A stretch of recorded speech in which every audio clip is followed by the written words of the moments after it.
రాష్ట్ర ఆర్థిక శాఖ బడ్జెట్ కసరత్తు ప్రారంభించింది. ఈసారి ప్రణాళికేతర వ్యయాలకు స్వస్తి పలికి అన్ని ఆదాయ మూలధన వ్యయాల పరిధిలోకి తీసుకువచ్చే ఆలోచనతో ఉంది.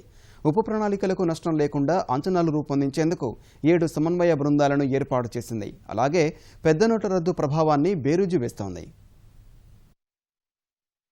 అమరావతి కేంద్రంగా జరిగే తొలి బడ్జెట్ సమావేశాల్లో సరికొత్త పంథాతో వెళ్లేందుకు రాష్ట్ర ప్రభుత్వం సిద్ధమవుతోంది. బడ్జెట్ అంచనాల సమర్పణకు పాటించాల్సిన నియమ నిబంధనలపై ఇప్పటికే మార్గదర్శకాలు కూడా జారీ చేసింది. కేంద్ర బడ్జెట్ తరహాలోనే ప్రణాళికేతర పద్దుల సంప్రదాయానికి స్వస్తి పలకనుంది. వివిధ పద్దుల్లో కనిపించే బడ్జెట్ పత్రాలు ఈసారి కేవలం ఆదాయం, మూలధన వ్యయం అనే రెండింటిలోనే కనిపించనున్నాయి. రాష్ట్ర ప్రభుత్వం ఎస్సీ, ఎస్టీ, బీసీ ఉప ప్రణాళికకు, బ్రాహ్మణ కార్పొరేషన్ వంటి సంస్థలకు నిధులు కేటాయిస్తోంది.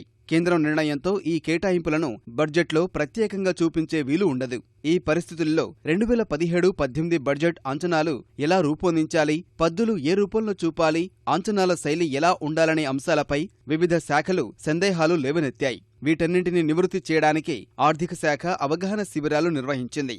ఆర్థిక శాఖ ప్రత్యేక ప్రధాన కార్యదర్శి అజయ్ కల్లం, కార్యదర్శులు సునీత, రవిచంద్ర, హేమ ముని వెంకటప్ప అంచనాల తయారీ ఏర్పాట్లను స్వయంగా పర్యవేక్షిస్తున్నారు.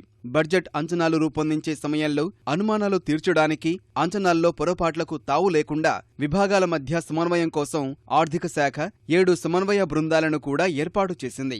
ఒక్కో బృందానికి కొన్ని విభాగాల పర్యవేక్షణ బాధ్యతలను అప్పగించింది. ఉప ప్రణాళిక కేటాయింపులకు నష్టం కలగకుండా నిధుల కేటాయింపులను ఆదాయంలోనూ, ఖర్చులను మూలధన వ్యయంలోనూ చూపించేలా జాగ్రత్తలు పాటిస్తూ ప్రత్యేక హెడ్ అకౌంట్ కూడా పాటించనున్నారు.